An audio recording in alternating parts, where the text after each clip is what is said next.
Well, welcome to the Paris High School Quarterback Club Coaches Show. With me is Eric Wells, president of the Paris High School Quarterback Club, and I'm Jamie Varnell. We'll be your host this evening.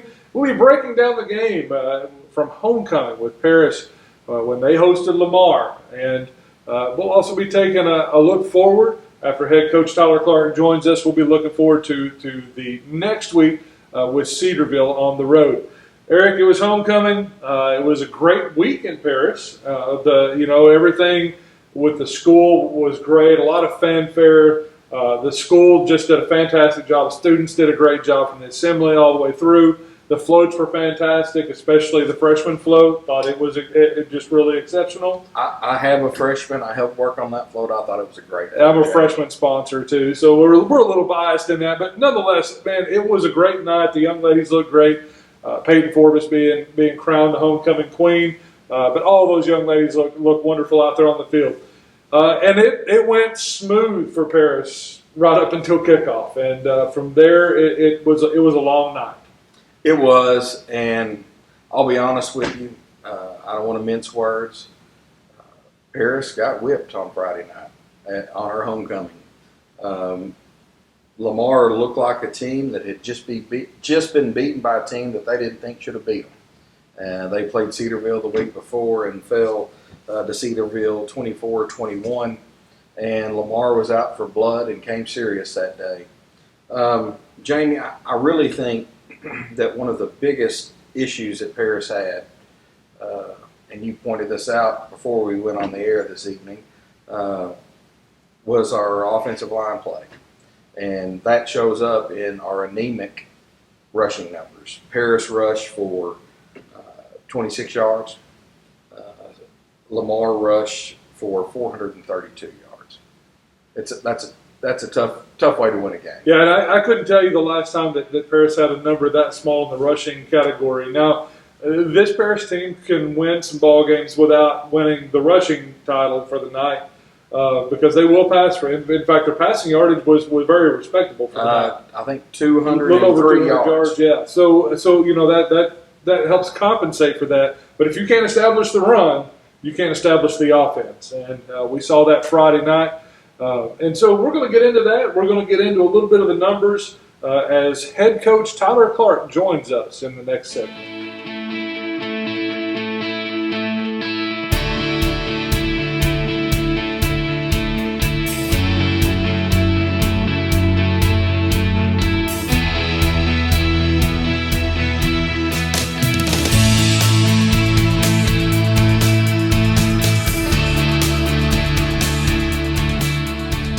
Well, we're back with head coach Tyler Clark. And, Coach, thanks for joining us this evening. You bet. I know that been a little more excited if we were able to talk about, a little bit more of an offensive show from last week. But we knew coming in Lamar was gonna run the ball. We knew what kind of offense they were going to have. And we discussed in the opener that it was really tough. We didn't establish a running game last week. Leading in our preview piece about this, we talked about Blaze and trying to get him going, but this week just couldn't get the yardage there that he needed.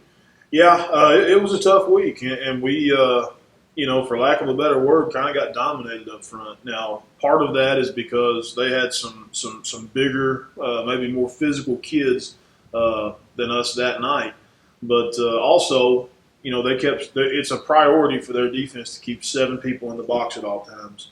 And we tried to even up the numbers a few times by adding a tight end or an H-back and trying to run the ball to them a little bit. But we just never seem to get it going.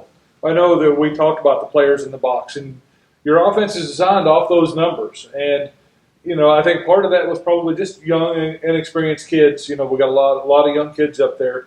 But I think down the road, those numbers are going to come back to your advantage. Right now, though, and Friday night was a real good example.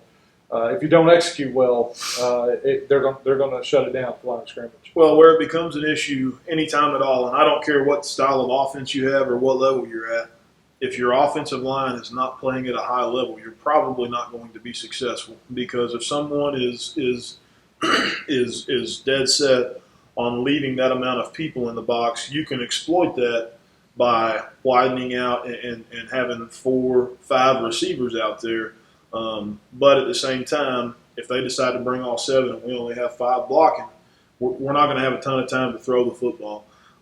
So it becomes a bit of an issue if our offensive line is not doing exactly what they need to do, so that our running backs, who are a little bit less experienced with blocking, know exactly who they're looking at and what gap they're responsible for. Okay. Well, Coach, I mean, I know you've talked about the rushing game, and honestly, I feel like, and you may too, I think part of the issues that we're seeing this year is we're playing a lot of sophomores and we're playing a lot of juniors. And in a minute, I want to ask you a little bit about passing, but talk a little bit about the youth of your team and how that's affecting this season.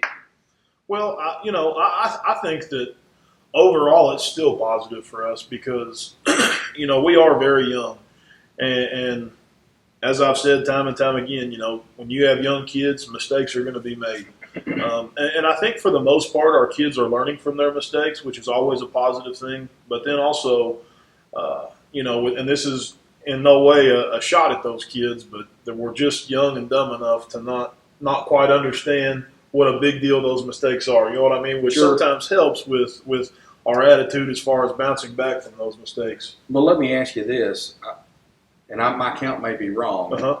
but it looks to me like we're playing about 12 sophomores. Now, I'm not saying we're starting 12 sophomores, but in and out through rotation, it looks like about 12 sophomores are getting a little playing time every week. No, that's correct. That's 100% correct. And if we're going to count special teams, it's even more than that. Right. I'm talking about actual, really, yeah, lots of offense, playing defense. time. Absolutely. And what's really crazy about it is you look at the numbers. We've got those sophomores playing. There's probably the same amount, if not more, of juniors playing. We've only got 5 seniors on this football team, and that's one of those deals. It's important to bring up to help people understand the struggles that we're going through, but at the same time, it can't continue to be an excuse for us. Sure. And we talked about it at the quarterback club meeting on Monday night. There was some question asked about the style of offense, and maybe the kids haven't quite got it yet, and maybe that's part of the reason. And the answer has to be no at this point. Last year I think that's a reasonable excuse, but this year it can't. At some point we got to stop making excuses and go get it done.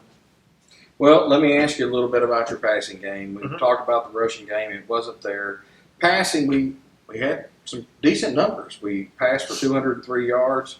Chase was 18 of 32 with 2 touchdowns, but again, we saw 2 interceptions. Right. Lamar only passed for 78 yards on us. They were 6 of 20. So we were kind of the passing team versus the running team on Absolutely. Friday night.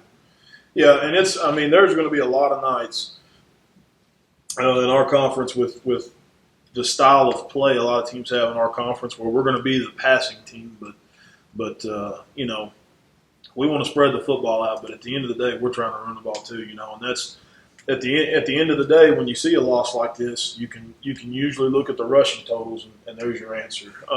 But passing game wise, they were playing cover 4 most of the night.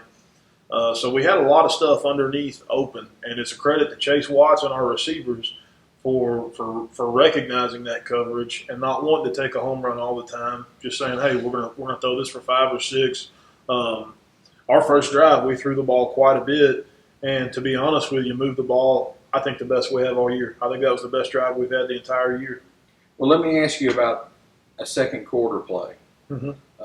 To Blake Martinez. I think it was 78 yards on a pass for a touchdown. Describe that play to us. So what that play is, it's called money, and what we're trying to do with that is basically get someone to bite on a comeback because we're running a corner. So basically what happens is we've got our A receiver and our Z receiver. A will run 10 yards vertical. Z gets and stacks behind him. Okay, and then once A gets to 10 yards, he runs a corner to 13, and then he comes back to 12. And usually what happens is whoever is covering there, let's say they're in cover 4, we're both in the same zone there. So there's one kid covering us with a safety with his eyes looking. Well, when we hit the comeback, more times than not, a kid is going to jump that. Well, that leaves our corner from the back guy wide open. And if they don't jump it, we're going to throw the comeback. It's a really good concept for us. We try to run it when the opportunity presents itself. Well, and then your final touchdown of the evening came in the third quarter. It was a pass to Patrick Richardson on the 31-yard touchdown maybe a little insight into that final touchdown of the evening. Well, that's a concept we call Warriors, and it's again, we're basically making all of our moves, and the concept really takes place at about 10 yards. Trying to make some safeties kind of mess up what they're looking at and get them a little confused. One of the few times in the night that we were able to get in empty, so we had 5 receivers and have the time to throw the ball. Our offensive line did a really good job on that play of picking up pressure, and we were able to get one off. If we could have, that's another example of, if we're consistent up front and doing that play after play, we probably have a lot more chunk plays like that. Thanks, Coach. Coach, one of the things that we haven't been able to say very often is that the game was officiated pretty well. And I think that from the crowd standpoint, that was probably something they were looking at. Are our kids going to come back out and get a bunch of personal fouls after everything that we saw over at Boonville? Now, we saw the tape and we know what went on over there. It was a totally different situation. The game was pretty well officiated. It seemed like the kids responded to that pretty well. No, it was. And the whole trick with that is, I talked to the officials before and asked them, please don't let this get out of hand, whether it's our kids or their kids, because that's exactly what happened at Boonville. Well, when you let the little stuff go so long, it turns into big things. I thought the game was officiated well. Everything about that game was just fine. We got beat. Yeah. So as we wind up this segment, I want to look at the fact that when you look at the score, you look at the rushing totals, you might think that, and we've seen this from Paris teams over the last many years. In their losses, they give up long touchdowns, back-breaking plays. That actually didn't happen Friday night. They limited the damage. It was just too much of it. It was over and over and over. I believe all of their touchdowns, outside of one that was in the fourth quarter, and it was really kind of a broken play, but even at the end you got subs in. The rest of them were all 13 yards or less. So in other words, they were all red zone touchdowns. You forced them to have to grind it out down the field. They were just successful at it in the end. Well, that's one of the cornerstones of our defense is, we preach all the time, make them earn it, make them go on long drives. And we would have liked for their drives to be a little bit longer than what they were. But, certainly that's a small victory. Last year we gave up a lot more big plays. But it's one of those deals it's nice, it's wonderful to not give up those big plays, but eventually we've got to progress to the point where we're not giving many of those touchdown plays up at all. Coach, I ask you a lot about defense or offense. I want to talk to you a minute about defense. You didn't give up the big chunk plays, but what were the issues with our defense last Friday night? Well, the biggest thing, and a little bit of it comes from youth, like we've talked about, and then a little bit of it also comes from, our kids are not used to seeing that style of offense anymore. They used to run that style of offense, but it's amazing what 2 years removed from it, what you forget from it. And, the biggest thing was we have 2 young kids at safety that are really good football players. And their job is to adjust to the formation and then fly down and be our force player when they do read run.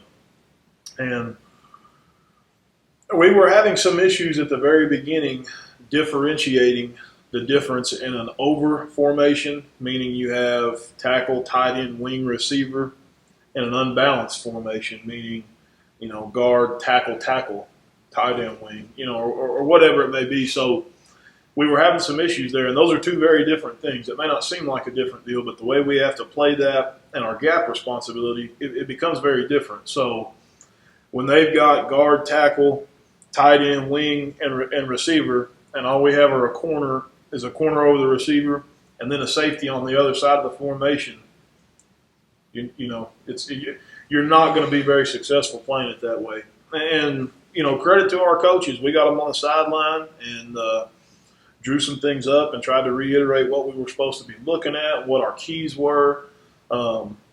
We just couldn't overcome it. By the time the kids started understanding that stuff, it was a little out of hand. Thanks, Coach. We appreciate the insight, and we're at a point in the season now. We've got we're going to face another good running team, and we're going to talk about that here in a few minutes.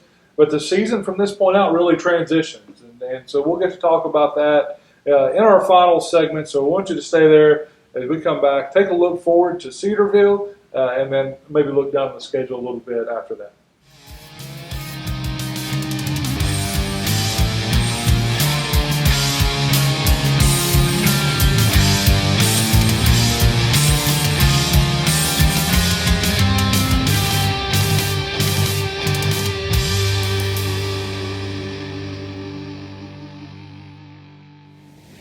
All right, well, Coach, we thank you again for your time tonight, for your honesty and the approach to everything tonight. We got Cedarville coming into town this week, and or actually not coming into town. We're going there, and so Cedarville is a place that is pretty familiar with people in Paris. And as we get ready to make that trip, I think that we've got a lot of things to look at. Mm-hmm. We do, Coach. We've been to Boonville. We played Lamar here. Now we're going to see Cedarville there. And from the film that I've got to see, now the body sizes change, the speed changes, the numbers change, and the colors change, but the style of offense looks very similar. It is. It's the same style of offense we've been seeing for the past 2 weeks. We're going to see it for a third week here Friday night, and obviously I think it helps that we see it back to back to back. I think it's going to help our kids to recognize a little bit. But in the same breath, it's always easy to say, well, it's the third week in a row they've seen that offense. Why can't they stop it? Well, I mean, for a moment, think if it were the SEC where everyone runs the spread. Arkansas has seen the spread for 9 weeks in a row. It doesn't mean they're going to stop it on the 10th. It's all about personnel. So I think we're going to see better alignment and pre-snap things from our kids. But at the end of the day, it's Jimmy's and Joe's. Well, and I wish I was about to ask the question, how are we going to fare against a much smaller front from Cedarville and Lamar? But instead, my question is, Cedarville's, they're big boys. They are. That center and nose guard, I can't remember his number, I think maybe 64. I think he's even bigger than anything we've seen this year. Yeah, they've got one kid that's 6'7". They've got a few others that are 6'3", 6'2". They're big kids, and not only that, they're well coached and they're going to get after you. So it's definitely going to be a challenge for us Friday night. Well, for the first time this year, it's going to feel like football weather. Yeah, we're finally going to get it. I can tell you, Coach.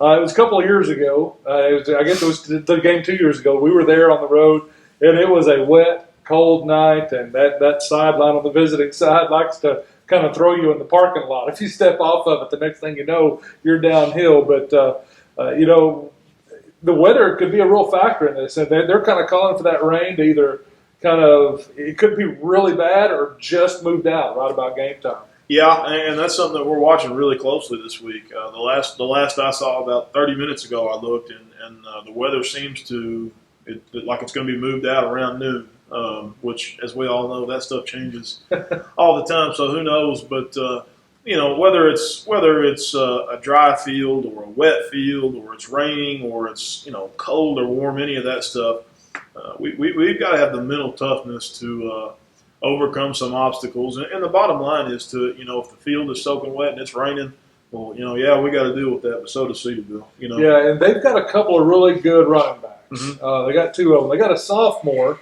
number 12, that we've seen film on. They've got another one too, number 7. It's got a lot of yardage, but that little sophomore has got some spunk. He really has put on a show a couple times this year. Oh, it's two really good football players, and then you couple those two with the offensive linemen that do a really good job, and they're a tough football team. There's a reason they went to Lamar and won. Both of the backs are hard runners. They're fast, but also, honestly, the thing I see on film the most that I really, I'm impressed with from those kids is their vision. They're not just running to one spot and using speed. They're going to get to where they've got to go, but they're very good at finding cutback lanes and extending plays. So we're going to have our hands full.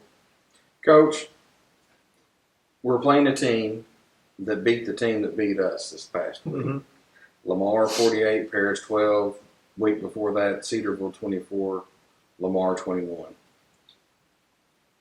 You talked to us a little bit last week about how it wasn't about preparing for Lamar. It was about getting Paris better. Right. What is your approach this week to getting your team ready to play ball? Well, it always has to be at the root of everything we do. It has to be about us getting better. But certainly we're prepared for Cedarville and the defensive front that they're going to have and what they're going to do offensively.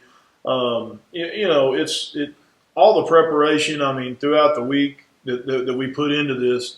I think we're going to show up on Friday night and be prepared for Cedarville. I really do. Do you think it's a little bit easier, considering that you've seen the same offense 3 times? Do you get to work on other areas because we're not learning what buck sweep is or learning what the run plays that we've seen for 3 weeks in a row are? Well, I mean, it's there are certain things that you can work on and certainly get better at that you couldn't necessarily before we played Boonville, which is the first team we play like this. But, each of these teams have the same style of offense, but they're all unique in what they do. Cedarville gets in a lot of different formations that Boonville and Lamar didn't, which, again, puts a little bit more on the kids as far as formation recognition and seeing what they've got to do. So it's different from week to week. It really is.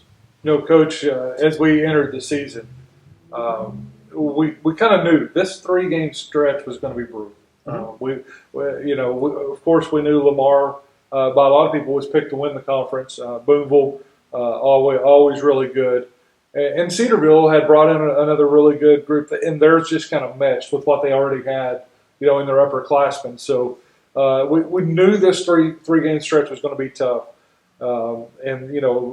Everybody's looking to, after those 3, if you can win one of those 3, that's fantastic, man. That's jumping up on somebody. But once you get past that, there's almost like a second season this year where a lot of the teams are pretty even. We've got a lot of potential there where it's probably going to be a lot of shakeup, and it's probably where the playoff position is probably going to be determined.